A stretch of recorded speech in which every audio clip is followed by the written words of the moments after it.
नहमदु व नुसल्ली अला रसूलिल करीम अम्मा बाद अऊज़ु बिल्लाहि मिनश शैतानिर रजीम बिस्मिल्लाहिर रहमानिर रहीम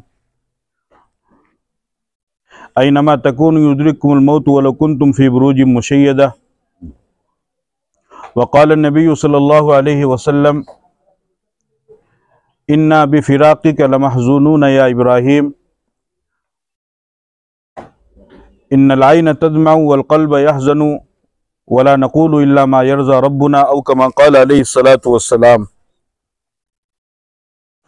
मेरे मोहतरम बुजुर्गों और दोस्तों, मुअज़्ज़ज़ उलमाए किराम, अज़ीज़ तलबा, आप हजरात को मालूम है कि रफ़ीक भाई के भाई जनाब मरहूम निज़ामुद्दीन साहब का इंतकाल हुआ। उसके 2-4 दिनों के बाद ही भाई रफ़ीक के वालिदा का इंतकाल हुआ और यूं पे दर पे बहुत जल्द ही तकरीबन इनके घराने में 2 वफ़ात हुई, 2 मौतें हुई। जाहिर सी बात है, ये किसी भी इंसान के लिए एक बड़ा ही दुख का वक्त होता है कि वो अपने कंधों के ऊपर अपने घर के 2 अजीज तरीन लोगों को उठा करके ले जाए, उनका जनाजा अपनी आंखों के सामने देखे, उनका जनाजा पढ़े, उनका जनाजा अपने कंधों के ऊपर उठाए, उनकी मैयत को अपने सामने रख करके उनके लिए दुआए मगफिरत करे, उनकी नमाज जनाजा पढ़े और अपने हाथों से उनकी कब्र के ऊपर मिट्टी डाले। ये किसी भी इंसान के लिए एक दुख की और गम की घड़ी होती है। लेकिन हमें ये बात समझ लेनी चाहिए कि अल्लाह रब्बुल इज़्ज़त ने इस कायनात को, इस दुनिया को और मौत और हयात और जिंदगी और निज़ाम, जिंदगी और मौत का निज़ाम ही अल्लाह ताला ने आजमाइश के लिए बनाया है। फरमाया सूरतुल मुल्क के अंदर, अल्लज़ी खलक़ल मौत वल हयात लियब्लुवकुम अय्युकुम अहसनु अमला, कि मैंने जिंदगी और मौत का निज़ाम बनाया ही इसीलिए ताकि मैं तुम्हें आजमाऊं कि तुम में से अच्छा अमल कौन करता है। इस आयत से मालूम होता है कि अल्लाह पाक ने इस दुनिया को, मौत और हयात की आजमाइश को अल्लाह ताला ने इंसान की आजमाइश के लिए बनाया है कि अल्लाह ताला मुख्तलिफ तरीकों से इंसानों को आजमाएगा। अब इंसान का यह फर्ज बनता है कि जैसे हालात भी उसके ऊपर आए, वो उन हालात में अल्लाह के अहकाम को और पैगंबर के तरीके को सामने रखे। इसलिए कि हालात तो इंसान के ऊपर आएंगे, उसको रोकना, उसको कंट्रोल करना, यह तो इंसान के इख्तियार में है ही नहीं। इंसान कितनी ही कोशिश कर ले, वो उन हालात को नहीं रोक सकता है। यह सिर्फ और सिर्फ अल्लाह के हाथ में है। हाँ, उन हालात को सुन्नत के तरीके के मुताबिक गुजार करके, उन हालात का मुकाबला करके इंसान अपने आप को अल्लाह का करीबी बना सकता है और सवाब का मुस्तहिक हो सकता है। ये चीजें हैं, बाकी उन हालात को नहीं रोक सकता है। और दुनिया के ऊपर, दुनिया के अंदर इंसान के ऊपर आमतौर से 2 हालात आते हैं, एक खुशी के हालात और एक गम के हालात। और इन दोनों हालात को ला करके अल्लाह ताला इंसान को आजमाता है। फरमाया, वलनबलुवन्नकुम बिशैइन मिनल खौफि वल जूइ व नक्सिम मिनल अमवाल वल अनफुसि वस्समरात, कि हम इंसान को आजमाते हैं। अल्लाह पाक फरमाते हैं कि हम तुम्हें आजमाएंगे माल दे करके और माल छीन करके। कभी गरीबी दे करके अल्लाह आजमाता है इंसान को, और कभी मालदारी दे करके अल्लाह इंसान को आजमाता है। कभी औलाद दे करके अल्लाह इंसान को आजमाता है और कभी बे औलाद रख करके अल्लाह इंसान को आजमाता है। कभी भूख दे करके अल्लाह इंसान को आजमाता है और कभी शिकमशेर करके अल्लाह इंसान को आजमाता है। इस तरीके से अल्लाह ताला इंसान के ऊपर दोनों हालात लाते हैं और दोनों हालात में इंसान को अल्लाह आजमाता है। और इन दोनों हालात में हमें क्या करना है, इस्लाम ने इसके बारे में भी हमारी रहनुमाई की है। फरमाया कि जब तुम्हारे ऊपर अच्छे हालात आए, जब तुम्हारे ऊपर बेहतर हालात आए, सुख के हालात तुम्हारे ऊपर आए और तुम अच्छी खासी जिंदगी बसर कर रहे हो, सेहत तुम्हारी साथ दे रही है, तंदुरुस्ती तुम्हारी साथ दे रही है, उम्र अच्छी खासी चल रही है, रोजी में अल्लाह ताला बरकत दे रहा है, कारोबार में खैर बरकत दे रहा है, तुम्हारी सुबह अच्छी, तुम्हारी दोपहर अच्छी, तुम्हारी शाम अच्छी, तुम्हारा दिन अच्छा, तुम्हारी रात अच्छी, और तुम आराम से अपनी जिंदगी के अय्याम गुजर बसर कर रहे हो, आजादी की जिंदगी तुम्हें मुयस्सर है और सेहत की जिंदगी तुम्हें मुयस्सर है, मालो दौलत की फरावानी तुम्हें मुयस्सर है, अल्लाह ताला ने सुख में तुम्हें रख रखा है, तो उन सुख के हालात में इस्लाम की रहनुमाई ये है कि तुम्हें यह करना है कि उन सुख के हालात में तुम्हें शुक्र करना है। जब तुम शुक्र करोगे तो अल्लाह ताला ने जितना दिया है उससे ज्यादा बढ़ा करके तुम्हें आता फरमाएंगे। फरमाया लइन शकरतुम लाज़ीदन्नकुम, कि मेरे बंदो मैंने तुम्हें जो कुछ भी नियमतें दी हैं अगर तुम शुक्र अदा करोगे तो फिर मैं उन नियमतों में इजाफा करूंगा, उसको बढ़ा करके दूंगा। आज हर इंसान कोशिश करता है कि मेरा कारोबार बढ़े। अगर उसके पास एक दुकान है तो वो चाहता है कि दूसरी दुकान हो जाए, उसका एक काम चल रहा है वो चाहता है दूसरा काम भी चलने लग जाए। वो अगर 1 लाख रुपए का मालिक है वो चाहता है कि 2 लाख रुपए का मालिक बन जाऊं। अगर वो 1 करोड़ का मालिक है वो चाहता है कि 2 करोड़ का मालिक बन जाऊं। तो इसको अगर बढ़ाना चाहते हैं, इसका इजाफा करना चाहते हैं, तो दुनिया वालों ने तो इसका तरीका अलग अलग बताया है, मुख्तलिफ तरीके बताए हैं, लेकिन इस्लाम ये कहता है कि अगर तुम इस नियामत में जो तुम्हारे पास मौजूद है इजाफा करना चाहते हो तो तुम्हें कुछ भी नहीं करना है, सिर्फ एक काम करना है कि जो कुछ तुम्हारे पास में मौजूद है उस पर शुक्र अदा करो। जब आप शुक्र अदा करोगे अल्लाह ताला उसी को डबल कर देगा। लइन शकरतुम लाज़ीदन्नकुम, कि मेरे बंदो जो तुम्हारे पास में है, एक दुकान मैंने तुझे दी है, तू उस पर शुक्र अदा करके अल्लाह तेरा शुक्र है तूने मुझे एक दुकान दी है। जब तू इस तरीके से शुक्र करता रहेगा, शिकवा शिकायत नहीं करेगा, अल्लाह बहुत जल्द तुम्हें दूसरी दुकान भी दे देंगे। जो कारोबार तुम्हारा एक बिजनेस चल रहा है उस पर तुम अल्लाह का शुक्र अदा करो और उस पर कुछ हालात आए तो कनाअत करो, अल्लाह ताला बहुत जल्द दूसरे कारोबार को भी शुरू करवा देंगे। तो एक तो इंसान के ऊपर शुक्र के सुख के हालात आते हैं, उन सुख के हालात में इंसान को तकब्बुर नहीं करना है, उन सुख के हालात में इंसान को घमंड नहीं करना है, उन सुख के हालात में इंसान को दूसरे को हकीर नहीं समझना है, उन सुख के हालात में इंसान को दूसरों के हुकूक को पामाल नहीं करना है, उन सुख के हालात में इंसान को खास तौर पर जब अल्लाह ताला आपको तरक्की देने लगे, आप कामयाब होने लगे, तरक्की के जीने पर आप चढ़ने लगे और दुनियावी एतबार से या दीनी एतबार से अल्लाह ताला आपको आगे बढ़ाए, तो 3 चीजों को ना भूलना, एक अल्लाह की जात को, एक अपनी मखलूक को, एक अल्लाह की मखलूक को और दूसरे अपनी औकात को कभी ना भूलना। अगर आप अल्लाह को भूल गए तो भी घाटे में, अगर आप अल्लाह की मखलूक को भूल गए तो भी घाटे में, और अगर आप अपनी औकात को भूल गए तो भी घाटे में। चीजें अल्लाह ने आपको दी हैं, लेकिन इन चीजों में आपको तकब्बुर नहीं करना है। माल के मिलने के बाद तकब्बुर करना यह फिरौन की सिफत है और यह कारून की सिफत है कि वो कुछ नहीं करता है।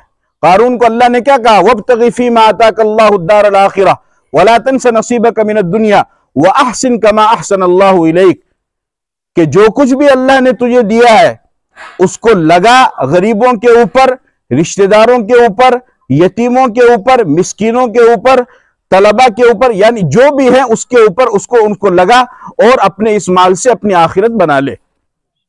लेकिन ये सिर्फ कारून के लिए नहीं है, ये सारी आने वाली इंसानियत के लिए हिदायत है। तो सुख के हालात में हमें क्या करना है, शुक्र अदा करना है। क्या करना है, हर वक्त अपनी जबान पर एक ही बात रखो, अल्लाहुम्मा लकल हम्दु व लक शुक्र कुल्लु, अल्लाहुम्मा लकल हम्दु व लक शुक्र कुल्लु, कि अल्लाह तेरा शुक्र है। आज इसकी कमी है, बात बात पर लोग शिकवे शिकायत करते हैं, बात बात पर मेरे साथ आया हो गया, मेरे साथ बया हो गया, मेरे साथ मेरा ये नुकसान हो गया, मेरा ये घाटा हो गया, अल्लाह पाक ये कर दिए, अल्लाह पाक वो कर दिए, यानी बात बात पर आप सोचो कि अल्लाह कितना नाराज होता होगा। और अगर आप गौर व फिक्र करेंगे तो अल्लाह हकीकत में इंसान को सुख के हालात ही ज्यादा देता है, दुख के तो कभी कभी आते हैं। माशाल्लाह हम सब हजरात यहाँ पर बैठे हैं, ये बताइए सेहत ज्यादा दिन रहती है या बीमारी ज्यादा रहती है? सेहत ज्यादा रहती है। कभी कभार कोई बुखार हो गया, सर में दर्द हो गया, 2 दिन 3 दिन के बाद में वो भी खत्म हो जाता है कि नहीं हो जाता है, लेकिन ये है कि अल्लाह ज्यादा सेहत में रखता है। इसी तरीके से अल्लाह ताला ज्यादा खिलाता पिलाता है, महीने में 2 महीने में, साल में 2 साल में, बल्कि कई सालों में कभी ऐसा होता है कि घर में ऐसी तंगी आती है कि एक वक्त का खाना नहीं बनता है, तो 10 साल में अगर अल्लाह ने खिलाया है 3 वक्त में, एक वक्त तंगी आ भी गई तो उसमें घबराने की जरूरत नहीं है। तो सुख के हालात में शुक्र अदा करना है। नाशुक्री अल्लाह ताला को पसंद नहीं है, शुक्रगुजार बंदा अल्लाह ताला को पसंद है। और ये इतनी खतरनाक चीज है कि अल्लाह ने कुरान में इसकी शिकायत की है, वक़लीलुम मिन इबादी शकूर। अल्लाह ने फरमाया कि मेरी इबादत करने वाले बंदे तो बहुत है, लेकिन मेरे शुक्र करने वाले बंदे बहुत ही कम है, बहुत ही कम है। नूह अलैहिस्सलाम की तारीफ की अल्लाह ने, इन्नहु काना अब्दन शकूरा, कि नूह अलैहिस्सलाम मेरा ऐसा बंदा था, जबकि नबी भी है। नूह अलैहिस्सलाम तो नबी भी है, नबूवत का जिक्र नहीं किया, उनके ऊपर जो हालात आए उसका जिक्र नहीं किया, 950 साल तक जो दावत तबलीग का काम किया उसका जिक्र नहीं किया। नबूवत तो बहुत बड़ा मकाम है, बहुत ही बड़ा मकाम है, सबसे बड़ा मकाम है, लेकिन उसके बावजूद नबूवत का जिक्र नहीं किया। क्या फरमाया? इन्नहु काना अब्दन शकूरा, मेरा बंदा कैसा था? शुक्रगुजार था। आप खूब कसरत से शुक्र किया। आप अलैहिस्सलातु वस्सलाम कसरत से अल्लाह का शुक्र अदा करते थे, खूब इबादत, जबकि आपके तो गुनाह माफ हो चुके हैं। लियगफिर लकल्लाहु मा तक़द्दम मिन ज़ंबिका व मा तअख़्ख़र, कि नबी जी पहली बात तो आपके गुनाह है नहीं। अल्लाह ने फरमाया कि अगर आपके गुनाह हो भी जाए तब भी हमने आपके पिछले गुनाह को और अगले गुनाह को माफ कर दिया है। पैगंबर तो मासूम अनिल खता होता है। हमारा अहले सुन्नत वल जमात का अकीदा है कि अंबिया किराम मासूम अनिल खता होते हैं, क़ब्ल नबूवत भी और बाद नबूवत भी। नबी गुनाह नहीं करता है, इसलिए कि अगर नबी गुनाह करेगा तो फिर वो गुनाह से रुकने की दावत कैसे देगा? तो नबी गुनाह नहीं करता है, अल्लाह उसको गुनाह से बचा करके रखते, वो मासूम होता है। लेकिन उसके बावजूद भी आप अलैहिस्सलातु वस्सलाम कितनी अल्लाह की इबादत किया करते थे। हदीस में आता है हत्ता तवर्रमत कदमाहु, इस कदर आप नफल पढ़ते थे, तहज्जुद पढ़ते थे, अल्लाह की इबादत करते थे कि आपके पांव मुबारक में वरम आ जाता था, सूज जाता था। उम्मुल मोमिनीन हजरत आयशा रज़ियल्लाहु ताला अन्हा ने एक मौके पर कहा कि या रसूल अल्लाह, पहली बात तो आपकी कोई गुनाह है नहीं, और अगर हो भी तो कुरान में अल्लाह ने शहादत दी कि हमने आपके अगले पिछले गुनाह को माफ, उसके बावजूद आप इतनी इबादत करते हैं कि आपके पांव मुबारक में वरम आ जाता है, सूज जाते हैं। आपने फरमाया अफला अकूनु अब्दन शकूरा, कि आयशा मैं अल्लाह का शुक्रगुजार बंदा बनना चाहता हूं, इस वजह से मैं इतनी इबादत करता हूं कि मैं अल्लाह का शुक्रगुजार बंदा बनना चाहता हूं। पैगंबर की खासियत है। तो जब सुख के हालात आपके ऊपर आए तो अल्लाह का शुक्र अदा करो, अल्लाह का शुक्र अदा करो। अपनी औकात को मत भूलो, अपने पड़ोसियों को मत भूलो, अपने रिश्तेदारों को मत भूलो, बदतमीज मत बनो, बदतमीज मत बनो। सुख के हालात आने के बाद इंसान अपनी तहजीब को खो देता है। उससे पहले जिनसे वो आप करके बात करता था, थे करके बात करता था, अब पिसायाबाद में और तेरा क्या हाल है और तू कड़े रहा है, नहीं, आपके पास पैसा आया है, लेकिन तहजीब आपकी तरबियत का पता देती है। अगर आप किसी से तहजीब से बात करते हैं तो वो आपके माँ बाप की तारीफ करेगा, आपके उस्ताद की तारीफ करेगा कि इतना बड़ा इंसान और इतना पैसे वाला होने के बावजूद भी अदब से बात करता है। और अगर आप बेअदबी से बात करेंगे तो बेअदबी तो शैतान की खासियत है, इंसान की खासियत नहीं है। बेअदबी करना शैतान की खासियत है। शैतान ने अल्लाह की बेअदबी की, फरिश्तों की बेअदबी की, आदम अलैहिस्सलाम की बेअदबी की, और अदब करने वाले, अदब करना ये फरिश्तों की खासियत है। अब ये आपके ऊपर है कि आप शैतान की आदत को अपनाते हैं या फरिश्तों की आदत को अपनाते हैं। दूसरे इंसान के ऊपर हालात आते हैं गम के और दुख के, उन गम और दुख के हालात में इंसान को क्या करना है? सब्र करना है। कोई भी हालात आ गए, कारोबार में नुकसान हो गया, बड़ा लंबा चौड़ा बाग था, आग लग गई, नुकसान हो गया, सब जल करके खाकिस्तर हो गया, और घाटा लग गया, किसी का इंतकाल हो गया, ये दुख के हालात है। तो इन दुख के हालात में भी इस्लाम ने रहनुमाई की है। इन दुख के हालात में क्या करना है? फरमाया कि जब तुम्हारे ऊपर दुख के हालात आए तो उन दुख के हालात में तुम सब्र करो। सब्र करने से क्या फायदा होगा? फरमाया वबश्शिरि साबिरीन, सब्र करने वालों को खुशखबरी दो। और उनकी सिफत क्या बताई? अल्लज़ीना इज़ा असाबतहुम मुसीबा क़ालू इन्ना लिल्लाहि व इन्ना इलैहि राजिऊन, के सब्र करने वाले साबिरीन वो लोग हैं कि जब उनके ऊपर कोई मुसीबत आती है तो वो वावेला नहीं करते हैं, रोना धोना नहीं करते हैं, बल्कि वो तो ये कहते हैं इन्ना लिल्लाहि व इन्ना इलैहि राजिऊन, कि भाई अल्लाह की अमानत थी, अल्लाह ने अपने पास में बुला ली, हम अल्लाह के फैसले पर राजी हैं। उसको रजा बिल क़ज़ा कहा जाता है, यानी अल्लाह के फैसले पर राजी होना। और आगे क्या फरमाया कि जब ये सब्र करने वाले सब्र कर लेते हैं अपने दुख के ऊपर, फरमाया उलाइका अलैहिम सलवातुम मिर रब्बिहिम व रहमा व उलाइका हुमुल मुहतदून, कि ये सब्र करने वाले इतने बड़े बन जाते हैं कि अल्लाह की तरफ से इनके ऊपर रहमतें नाजिल होती हैं और ये हिदायत याफ्ता बन जाते हैं। कितनी बड़ी बात है। यानी हम दुआ करते हैं अल्लाह हमें हिदायत दे, हर नमाज में, हर रकात में इहदिनस सिरातल मुस्तकीम, हमें सिरात मुस्तकीम की हिदायत दे। अल्लाह फरमाते हैं कि सब्र करने वाले, इसलिए बहुत सारी इबादत गुजार खूब मिलेंगे, नमाजी परहेजगार खूब मिलेंगे, नेकियां करने वाले खूब मिलेंगे, लेकिन सब्र करने वाले बहुत कम मिलेंगे। इसलिए अब आप देखो कुरान में अल्लाह ने क्या कहा, या अय्युहल्लज़ीना आमनुस्तईनु बिस्सब्रि वस्सलाह, कि ईमान वालों नमाज और सब्र के जरिए से अल्लाह से मदद मांगो। और नमाज का कितना बड़ा मकाम है, यानी इस्लाम लाने के बाद सबसे बड़ा मकाम है ही नमाज का इस्लाम में। बगैर नमाज के इस्लाम ऐसा है कि जैसा कि ये इंसान का बदन हो बगैर सर के, तो बगैर सर के इंसान का बदन सही बाकी नहीं रहेगा, इस तरह बगैर नमाज के भी इस्लाम की कोई अहमियत नहीं रहेगी। इस्लाम की बहुत बड़ी अहमियत है नमाज के साथ में, लेकिन उसके बावजूद भी अल्लाह ने आगे क्या फरमाया, इन्नल्लाह मअल मुसल्लीन नहीं फरमाया, इन्नल्लाह मअल मुसल्लीन नहीं फरमाया, क्या फरमाया, या अय्युहल्लज़ीना आमनुस्तईनु बिस्सब्रि वस्सलाह इन्नल्लाह मअस साबिरीन, कि अल्लाह की मदद तो सब्र करने वालों के साथ है। तो मालूम हुआ कि नमाजी तो हजारों मिलेंगे, लेकिन सब्र करने वाले हजारों नहीं मिलेंगे। इसलिए ताकीद से अलग से इसको आयत में जिक्र फरमाया कि तुम मदद मांगो नमाज के जरिए और सब्र के जरिए, लेकिन चूंकि सब्र करने वाले लोग कम होंगे तो फरमाया कि उन कम लोगों के साथ ही अल्लाह की मदद होगी। अब अगर अल्लाह की मदद चाहिए तो सब्र करने वाले बनो।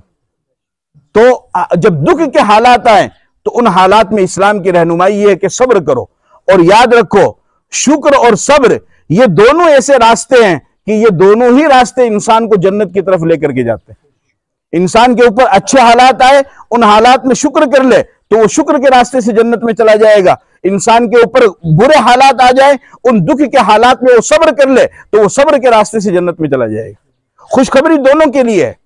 चुनांचे आप देखिए हमारे लिए जो आइडियल और नमूना है वो हमारे नबी पाक सल्लल्लाहु अलैहि वसल्लम की जात गिरामी है। अल्लाह ने आपको आइडियल बनाया, लक़द कान लकुम फी रसूलिल्लाहि उस्वतुन हसना, लेकिन आपके ऊपर कितने हालात आए, सबसे ज्यादा आपके ऊपर हालात आए। एक हदीस के अंदर आप अलैहिस्सलातु वस्सलाम ने फरमाया, लक़द उखिफ्तु फिल्लाहि वमा युखाफु अहदुन व लक़द उज़ीतु फिल्लाहि वमा युज़ा अहदुन। फरमाया कि लोगों अल्लाह के रास्ते में जितना मुझे डराया गया उतना किसी भी नहीं डराया गया, और अल्लाह के रास्ते में जितनी मुझे तकलीफ दी गई उसे कितनी भी तकलीफ नहीं दी, किसी को भी इतनी तकलीफ नहीं दी गई। पैगंबर जो वजह तखलीक कायनात हैं, जो मकसद तखलीक कायनात हैं, जिनकी वजह से वजूद मिला है इस जमीन और आसमान को, इस कायनात को, मुझे और आपको, हम तमाम को, जिन पैगंबर की वजह से वजूद मिला है, वो पैगंबर फरमाते हैं कि सबसे ज्यादा तकलीफ मेरे ऊपर आई। और अंबिया जो अल्लाह के खास बरगुज़ीदा बंदे होते हैं और मुकद्दस तबका है मखलूक में, सबसे मुकद्दस तबका वो अंबिया किराम का 1,24,000 अंबिया है, उनके ऊपर सबसे ज्यादा हालात आए, सबसे ज्यादा हालात उनके ऊपर आए, सबसे ज्यादा उनको परेशान किया गया, सबसे ज्यादा तकलीफें उनके ऊपर आई। फरमाया कि सबसे ज्यादा तकलीफें अंबिया के ऊपर आई, सुम्मल अमसल फल अमसल, फिर जो उसके बाद लोग आते रहे उनके ऊपर तकलीफें आई। चुनांचे आप अलैहिस्सलातु वस्सलाम ने जब दावत तबलीग का काम शुरू किया, पूरा मक्का दुश्मन, सब दुश्मन, रिश्तेदार दुश्मन, कोई साथ देने वाला नहीं। एक अबू बकर सिद्दीक, एक खदीजतुल कुबरा चहेती बीवी, और एक अबू तालिब, वो चचा साथ देने वाले, उन्होंने साथ दिया। लेकिन क्या हुआ कि जिस साल अबू तालिब का इंतकाल हुआ उसी साल हजरत खदीजतुल कुबरा का इंतकाल हो गया। अब बाहर आपका साथ देने वाले अबू तालिब आपके चचा थे, और अंदर तसल्ली देने के लिए आपकी चहीती बीवी हजरत खदीजतुल कुबरा रज़ियल्लाहु ताला अन्हा थी। हजरत खदीजतुल कुबरा थी, हजरत खदीजतुल कुबरा रज़ियल्लाहु ताला अन्हा ऐसी आपकी बीवी थी, पहली बीवी, कि आप उसका बहुत तज़किरा करते थे। हजरत आयशा रज़ियल्लाहु ताला ने फरमाया कि या रसूल अल्लाह, बीवी तो हम भी आपकी हैं, लेकिन आप खदीजा का इतना तज़किरा करते हो। आपने फरमाया कि तुम्हें नहीं मालूम, खदीजा ने उस जमाने में मेरा साथ दिया था जिस जमाने में मुझे कोई पूछने वाला नहीं था। वो लोग मुझे पत्थर मारते थे, लोग मुझे गालियां देते थे। जब पहले वही आपके ऊपर आई, आप घबराते हुए आए और आप घर में दाखिल हुए। हजरत खदीजतुल कुबरा ने पूछा कि या रसूल अल्लाह क्या हुआ, क्या खदीजा तुम्हें नहीं मालूम है अल्लाह की तरफ से हुक्म आया, कुम फानज़िर व रब्बका फकब्बिर, कि डराओ लोगों को, तौहीद की दावत दो, ये माबूदान बातिला की परस्तिश कर रहे हैं, इनको रोको। तौहीद की दावत दो। आपने फरमाया कि खदीजा मैं किसको दावत दूंगा और कौन तो मेरी बात को सुनेगा, कौन मेरी बात को मानेगा, मेरा कोई साथ देने वाला ही नहीं है। हजरत खदीजा ने फरमाया कि या रसूल अल्लाह घबराइए मत, अंत अव्वलु मन तदउ व अना अव्वलु मन उस्तजीब, आप सबसे पहले दावत देने वाले, सबसे पहले आपकी दावत को मैं कबूल करूंगी, कलमा पढ़ाई और मुसलमान होगी। उस जमाने में इसलिए आप बहुत बहुत ज्यादा उनका जिक्र करते थे, यहां तक कि जब आप अपने घर में सालन बनाते थे तो हजरत खदीजा की जो सहेलियां थी उनके घर में भी आप पहुंचाया करते थे, सालन पहुंचाया करते थे। जब हजरत खदीजा का इंतकाल हुआ तो आपने फरमाया कि मेरा सलाम कहना 2 बीवियों को, वो पहले पहुंच चुकी है, आसिया और मरियम के बारे में, वो जन्नत में अल्लाह ताला निकाह फरमाएंगे। हजरत खदीजा इस तरीके से आपका साथ देने वाली थी। हजरत खदीजा का भी इंतकाल हो गया, अबू तालिब का भी इंतकाल हो गया। इतना प्रेशर आपके ऊपर पड़ा कि आपने उस साल का नाम ही आमुल हुज़्न रखा, यानी गम का साल। इसी तरीके से फिर बाद में आपको अल्लाह ने 3 बेटे दिए, 4 बेटियां दी, ज़ैनब, उम्मे कुलसूम, रुकैया और फातिमा, 4 बेटियां दी और 3 अल्लाह ने बेटे दिए, कासिम, अब्दुल्ला और इब्राहिम। उनमें से एक का नाम तैयब ताहिर भी आता है। ये 3 बेटे अल्लाह ने, और तीनों को उठा लिए। इनमें जो सबसे ज्यादा उम्र हुई वो इब्राहिम की हुई, वो इब्राहिम की हुई। कितनी उम्र हुई? 18 महीना। कितनी उम्र हुई? 18 महीना। और जब इब्राहिम की विलादत की आपको खबर दी गई तो जब आपको पता चला, आप मस्जिद में तशरीफ फरमाते, किसी ने आकर के खबर दी कि या रसूल अल्लाह आपके घर में बेटे की विलादत हुई है, तो आप इस तरीके से भागे जिस तरीके से आंधी तेजी के साथ में निकलते, इस तरीके से आप चले। लेकिन 18 महीने की उम्र में हजरत इब्राहिम का इंतकाल हो गया। सिर्फ 18 महीने की उम्र में इंतकाल होने के बाद तैयारी की गई जनाजे की। आप अलैहिस्सलातु वस्सलाम भी जनाजे में पहुंचे तो हजरत अनस रज़ियल्लाहु ताला अन्हु की एक लंबी हदीस है बुखारी में, किताबुल जनाइज में, उसमें आप अलैहिस्सलातु वस्सलाम की आंखों से आंसू निकल रहे थे। क्या निकल रहे थे? आंसू निकल रहे थे। तो एक सहाबी है अब्दुर्रहमान इब्न औफ रज़ियल्लाहु ताला अन्हु, उन्होंने कहा कि या रसूल अल्लाह आपकी आंखों से भी आंसू निकल रहे हैं, आपने तो मैयत पर हमें रोने से मना किया है, आपने तो मैयत पर हमें रोने से मना किया है, फिर आपकी आंखों से आंसू क्यों निकल रहे हैं? अच्छा, एक हदीस भी है, इन्नल मय्यत युअज़्ज़बु फी क़ब्रिही बिबुकाई अहलिही अलैहि, कि मैयत को उसकी कब्र में अजाब दिया जाता है घर वालों के रोने की वजह से। लेकिन ये कब है? समझ लो इसको अच्छी तरह, ये कब है? लोग पूरी बात समझते नहीं है। ये कब है? ये उस वक्त है कि जब मरने वाला वसीयत करके जाए कि मेरे मरने के बाद तुम धाड़े मार मार करके जोर जोर से रोना। अगर मरने वाला इस तरीके से वसीयत करके गया और उसके मरने के बाद घर वाले इस तरीके से जोर जोर से धाड़े धाड़े मार करके रोते रहे तो इनके रोने की वजह से उसको कब्र में अजाब होगा, और असल में इनकी वजह से नहीं, उसके कहने की वजह से होगा। तो हजरत अब्दुर्रहमान बिन औफ ने कहा कि या रसूल अल्लाह आप तो पैगंबर है, आपने तो हमें सब्र की तलकीन की है, आपने तो हमें समझाया है, आपने हमें बताया है, लेकिन आपकी आंखों से भी आंसू है। आप अलैहिस्सलातु वस्सलाम ने फरमाया इन्नल आइन तदमाउ वल क़ल्ब यहज़नु, कि आंखें आंसू बहा रही है और दिल गमगीन है। वला नक़ूलु इल्ला मा यरज़ा रब्बुना, लेकिन जबान से वही कलिमात निकलेंगे जिनसे अल्लाह राजी होगा, शिकवा शिकायत के कलिमात नहीं निकलेंगे। फिर आपने फरमाया इन्ना बिफिराक़िका लमहज़ूनून या इब्राहिम, के इब्राहिम तेरी जुदाईगी से हम गमगीन है। तो जाहिर सी बात होता है भाई, मां का जनाजा है तो किस बेटे को दुख नहीं होगा, भाई का जनाजा है किस भाई को दुख नहीं होगा, बाप का जनाजा है किस औलाद को दुख नहीं होगा, औलाद का जनाजा है तो क्या बाप को दुख नहीं होगा? होता है, इंसानी फितरत है। इंसान के दिल में, अल्लाह ने इंसान के जिस्म में दिल बनाया है गोश्त का, पत्थर का नहीं है, तो इंसान के दिल में नरमी वो होनी चाहिए। तो आपने वही समझाया कि आंखों से आंसू भी निकलेंगे, ये भी रहमत है, दिल भी गमगीन होगा, ये भी रहमत है। लेकिन सबक क्या मिला कि जबान पर शिकवा शिकायत नहीं लाना है, जबान पर तो बस यही कहना है इन्ना लिल्लाहि व इन्ना इलैहि राजिऊन, कि अल्लाह हम तेरे फैसले पर राजी हैं, तेरी अमानत थी, तेरा जो भी तेरा मामला था वो हो चुका है। लिहाजा ये हालात पैगंबर के ऊपर भी आए हैं, आप अलैहिस्सलाम को भी तकलीफ हुई है, और इस तरीके से दुनिया के अंदर ये हालात आते हैं। लिहाजा भाई रफीक साहब के वास्ते से आप सब हजरात को मैं यही बताना चाहता हूं कि हालात आते हैं, उन हालात में मुकाबला करो।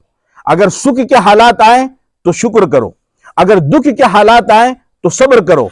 और ये दुनिया है, यहां पर दुख भी आएगा, यहां पर सुख भी आएगा। हमेशा सुख की जगह जन्नत है और हमेशा दुख की जगह जहन्नम है। लेकिन हमारे कुछ भाई इस दुनिया को भी जन्नत बना, मेरे तो कोई तकलीफ ही नहीं होनी चाहिए, मेरे तो सिर ही नहीं दुखना चाहिए, मेरे तो बुखार ही नहीं होनी चाहिए। अरे क्यों, ये तो दुनिया है, यहां पर तो हालात आएंगे, इसको जन्नत मत बनाओ। कुछ लोग क्या इसको जन्नत समझना चाहते हैं। मेरे तो 20 साल में कभी बुखार हो ही को नहीं, मुझे आज क्या हो गया? अरे तो क्या हुआ, आज बुखार हो गई तो क्या हुआ, आज सर में दर्द, ये तो दुनिया है।